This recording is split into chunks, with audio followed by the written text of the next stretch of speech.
Hello, welcome to another Looney Tunes review video. If you are new to the channel, make sure you subscribe to follow my journey to review all 1000 classic Looney Tunes shorts and give this video a like as well. So this is a review for Rabbitson Crusoe, and with me today, stuck on this island all shipwrecked, is my good friend S.C. McPeter. Say hi. Hello, everyone.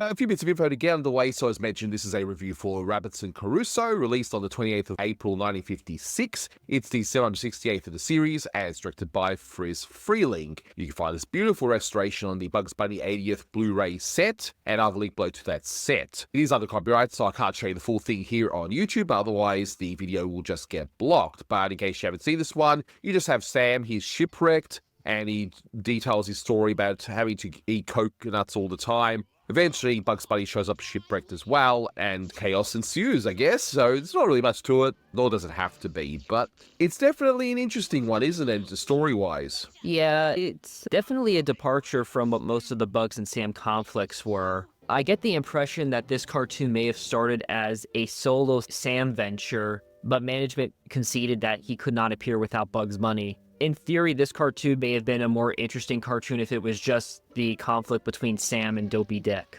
Yes, and for those who aren't aware, I know it should be obvious to most of you, but I have to mention it anyway, that's a parody on Moby Dick, one of the most famous books of all time. But in terms of trivia, look, this title is a parody of Robinson Crusoe, which is a story about someone getting shipwrecked, and he befriends a man named Friday, who was a native, and, you know, there's all sorts of things happen on this island. Now, Friz Freleng, when he does his titles, usually it's got nothing to do with the short itself, it's just some stupid pun and that's it. Like Hair Trimmed, I still think that's one of the worst titles for one of the best Sam and Bugs shorts of all time, but in this case, no, it relates somewhat because you just got the shipwrecked element where Sam is shipwrecked on an island, so at least there's that. But it's not the first time the Robinson Crusoe story has been parodied. I mean, you've also got the Norman Cave short where Porky is pretty much Crusoe, he befriends a man named Friday, sings the Java Jive and all that stuff, and even in a lot of Books Come to Life shorts, you'll see in the background Robinson Crusoe and his man Friday, which is a controversial figure to this day. Yeah, thankfully this cartoon does not feature a man Friday, although a few other studios definitely did play that up a little bit more, thanking the Mickey Mouse cartoon Mickey's Man Friday.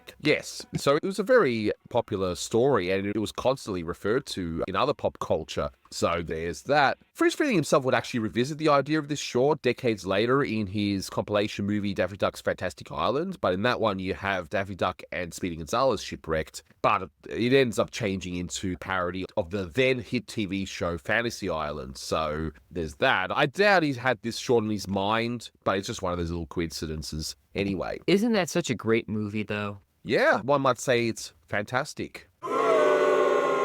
Look, I grew up with it, so I do have a soft spot for it, but out of the compilation movies, it's probably the weakest, in my opinion, but it's not bad, though. I don't mind it. Those movies I just know don't have necessarily the best reputation, but let's move on to something that does have a decent reputation. Yes, the song Trade Winds. Yeah, I don't know if that was what you were referencing to moving on, but Bugsy actually sings two songs in this one. Usually he sings the only one. Now, he sings firstly Trade Winds, and that was a hit song by Bing Crosby back in the early 40s. When a trade winds play down where you lose a day, we found a new rabbit, a stewing rabbit, ahoy rabbit. He actually did that before in Gorilla My Dreams, the exact same situation. So he's out at sea and he's singing that song. Down where the trade winds play, down where you lose a day, we found a new world where paradise starts. Both shorts were written by Warren Foster. I guess here just reused the same idea. I don't know. I think it was just a song Warren Foster liked and he was revisiting situations. That's usually what became sort of the go-to by his period. If something works, sort of reuse it. These guys have been working with these characters for so many years. They're bound to reuse material as they've started hitting walls trying to come up with new ideas. But I think this one, again, I think this started as a Yosemite Sam cartoon, so I can sort of see how they phoned in Bugs when I think about it that way. The other song I should mention as well is the song Secret Love. And it was a fairly new song at that time. It was a 1954 hit song and it was done by Doris Day. So I guess Foster must have really liked that one as well. I don't know, but it's a nice song. Once I had a secret love. Ha! This time I'll outsmart both of them. Especially when Mel Blanc sees it. Yeah, it's a nice song. Of course, Warren Foster, I think it was Mark Hausler who said that he was sort of the songwriter type who always like inserting songs in music. I think he was actually, I believe, a music teacher at one point before he started in animation, so he definitely had a big musical connection. And it actually works here. I just like the fact that he's just randomly singing a song, annoying Yosemite Sam, and yeah, we'll definitely get to that scene, but it's certainly a wonderful song. And again, Mel Blanc's rendition of it is really nice to hear. Confession time, I never actually saw this one before recording. I obviously see it for research and all that, and yes, I'm aware it was on a Bugs Bunny set. I unfortunately just never got around to watching those newly restored shorts. Why? I don't know. I think it was because of COVID at the time when this set was released, so maybe I just forgot.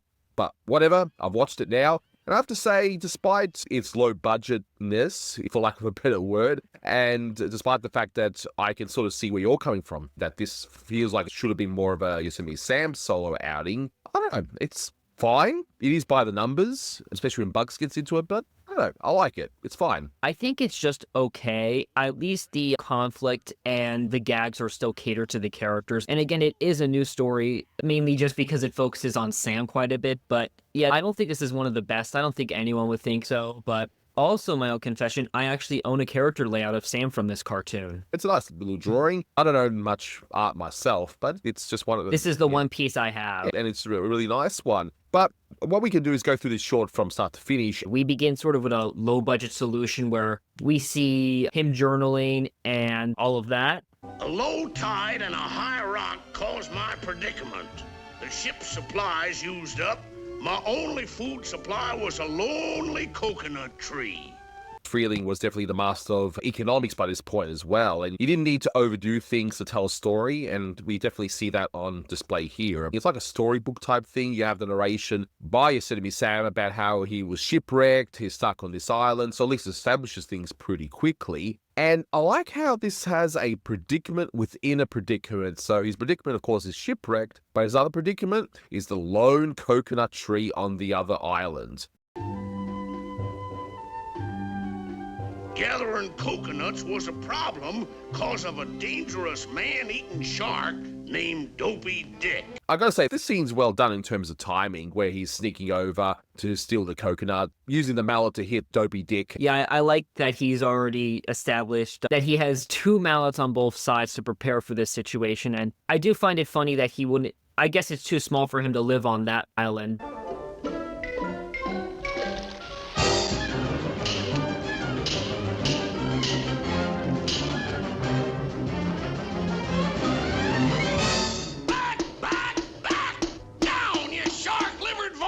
Yeah, we start with this great establishing, and it's initially done in pan and still background, which is a good low-budget solution. But I have to say, I do really like the color aesthetic, just the nice blues of the tropicals. And I really like the score here. It's really lovely. We don't usually hear these beachy themes in the Warner cartoons, but they sound very nice here. And I do agree about the timing of Sam going across the island. That's something that Friz had very nailed down. He could just do these struggle bits. And I do like the sort of puppy-like stance of the shark and how he tries to glunge at Sam and how he has to back away when he gets the mallet. Yeah, now I did have to wonder when I was watching this, why didn't he just have the mallet with him as he's crossing? But anyway, that's just overthinking, of course. It's still pretty funny how it's done. And Mel Blanc is always voicing Sam, just, yeah, kills me when he's just yelling at this particular barracuda. And he's calling him all kinds of fish, which are real fish, by the way, all throughout, which I thought was kind of interesting. He doesn't even call him a shark. He just calls him anything but a shark. So there's that. Danged old fin flapping flounder.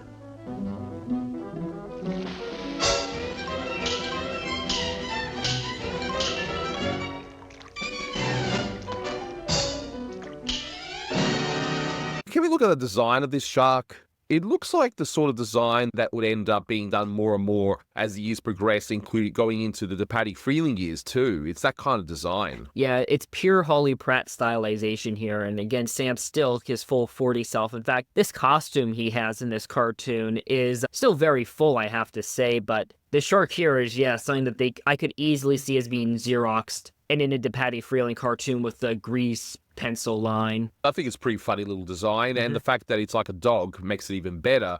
But can we both agree that 20 years, like he's been on this island for 20 years living on nothing but coconuts? I mean, as we all know, if we overthink it, he would have been dead by now because there's no nutrition. He would have wasted away, but still 20 years. I'm not even that big on coconuts either. I would have probably perished long before this, and especially that book, 1,000 Ways to Prepare Coconuts. Ugh. I like that he just has the book. He probably does eat other fish if Dopey Dick doesn't get them.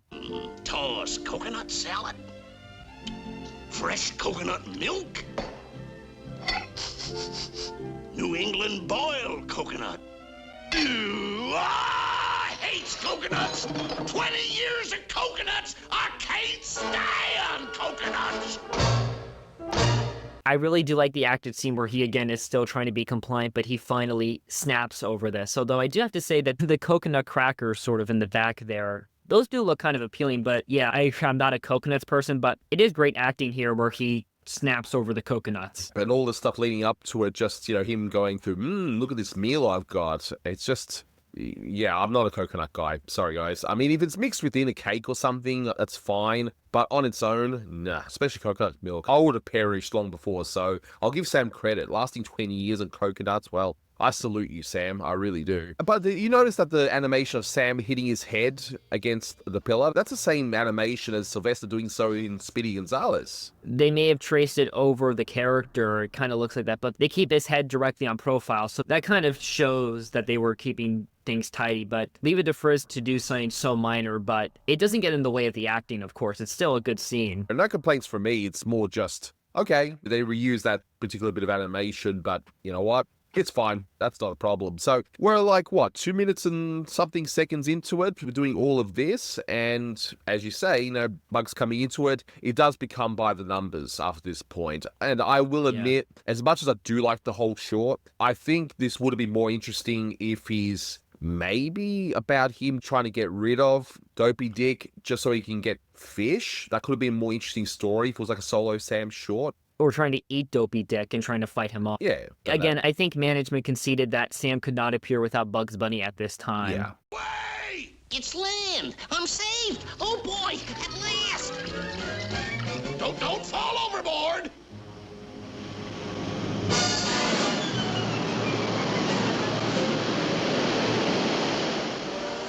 I do like Sam quickly realizing Bugs and just rescuing him, and then we get some nice sequences by Virgil Ross at the pot. Yeah, including a bit where there's a bit of animation where Bugs looks a little bit deranged, and it's nice to see Virgil Ross do deranged for once. What's up, Doc? I'm gonna make rabbit stew. Rabbit stew? Sounds good. But, when are you gonna get the rabbit? We've already got the rabbit. Get the idea? Yeah, I get the idea.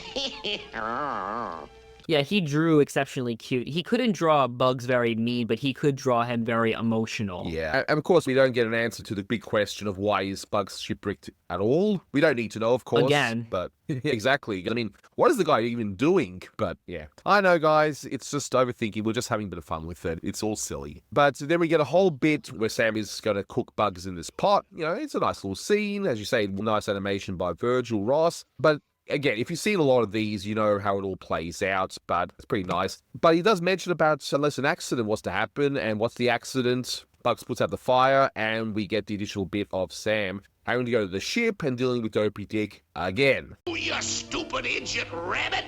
Don't you know matches is scarce on this island? Now I gotta go all the way to the ship to get another match.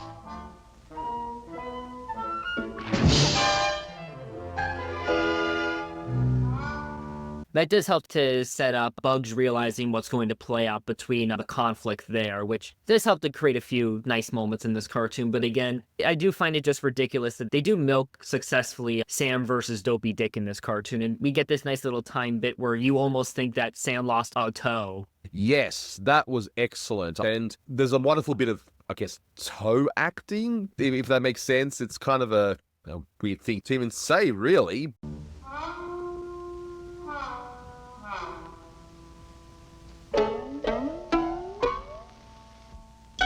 But count the toes. Someone must have referenced their feet when actually animating that bit. I wonder who would have done it. I know it's hard to tell. I am not sure offhand who this is, but there is like a little bit of, I see like some Bob McKimson literalness in the way, but it is definitely very heavily referenced, so I can't necessarily say that's the point. But the thing that actually detracted me the most wasn't the fact that Sam has realistic feet in this close-up, it's the fact that the background artist, probably from Pratt's layout, drew the hair on his leg. Yeah, so there you go. If you've always wanted to know if Sam has hairy legs, well, here you go, I guess. But yeah, it's just funny. It reminds me of Rabbit of Seville, how there's one shot of Bugs where you see the hands in close-up where all of a sudden he's got 4 fingers and a thumb compared to the other scenes. It's a similar kind of thing here. But anyway, enough about feet, otherwise people are going to think we're another kind of video. Sam ends up going back to the ship after giving the shark a bone. He jumps on, he goes through his sort of safe, which is more like a storage shelf with everything noted. And then he goes back to the pot, and Bugs is no longer in the pot, evidently.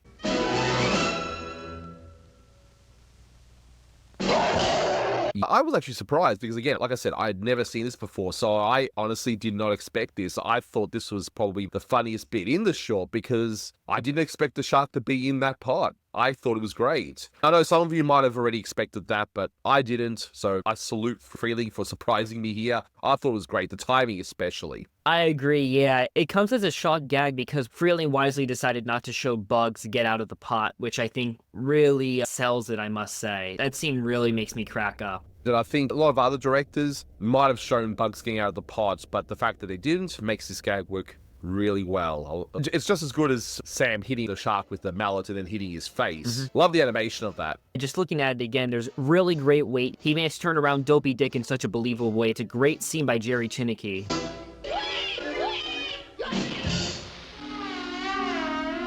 And then we are up to the fact that we're going to see surfing by Sam. And say what you want about Sam, but he appears to be a trendsetter because we can look at this now and think, oh yeah, surfing is everywhere. It's very commonplace, especially if you come here in Australia, by the way. But this was actually before the Californian surf craze, so I'm guessing Sam might have been a trendsetter. I don't know. Yeah, this was early beach culture time. Muscle Tussle was sort of an early show of them having fun on the beach, which makes sense because these were California made. But no, his surfing plan does not work, so that's one try and fail gag. And then he uses a balloon, and then it becomes sort of a gag that I think we've seen before where he gets lowered into a worse situation. Yeah, how about with the balloon? Yeah, but it's fine for what it is. If you don't compare it to the previous stuff, it's fine for what it is. Became impatient to be free. Now I got you, Rabbit!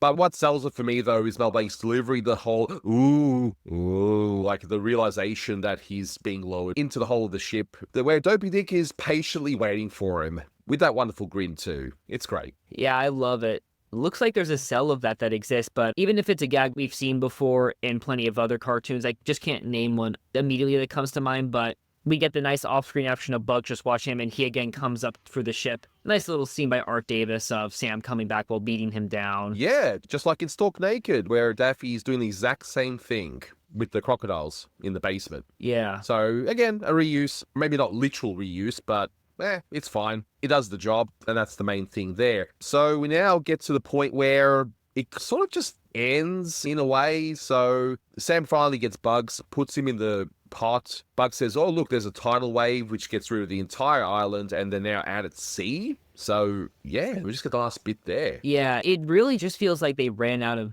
ideas. It just feels like when they had to put Bugs Bunny in this cartoon, they didn't have that many ideas of how to do it. But it gives us the promise of more, at least, between the Sam and Dopey Dick conflict.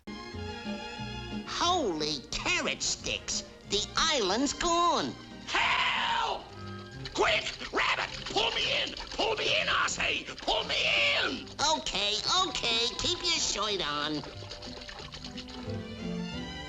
But I do like Sam shouting at Bugs while he warns him of the title. Like, shut up and start simmering. We all know that Sam's going to ignore Bugs because, why would he trust him at this point? But yeah, the whole thing, it's like they didn't have any more ideas, and now we're out at sea where the whole thing is about negotiation. So Sam is now negotiating with Bugs. So, hey, let me up. The shark is after me. Not unless you do me a favor. And what's the favor? Well, all right, pull me in! Not unless we make a deal. No deals! Okay, back you go. Okay, anything you say, it's a deal, it's a deal! Yeah, they're going to get him all the way out to San Francisco, which is 2,736 miles. And we do hear California, Here We Come in one of the very few other musical references. It is kind of an empty cartoon for what it is, but I think it is one of the better Bugs and Sam outings after the shutdown. I think so. I think it's fun. If you compare it to some of the earlier ones, like from the late 40s, early 50s, yeah, there's no contest. Those ones are much better, but for what it is, it's fine. I appreciate that they were able to find a new idea. Exactly. And I think, yeah, if this was a solo Sam outing, it might have worked out a little bit better with some different ideas, but it's fine. I like it. And again, Freleng does a title that's somewhat related to what actually is happening in the short. But look, this one gets 7 out of 10. It's fine. I like it. It's not bad. It's not the best, but it's fine. I like it. I'll give it just a 6. I don't know. It doesn't really click with me, but there's nothing about it I don't dislike. Yeah, and if this is someone's very first Bugs and Sam short, it's not a bad one to start them off, because you can only go up from here as well, so there is that. But I think that'll do it for this one. Thank you so much for watching, guys, and until next time, take care. That's all, folks. After all, a deal's a deal.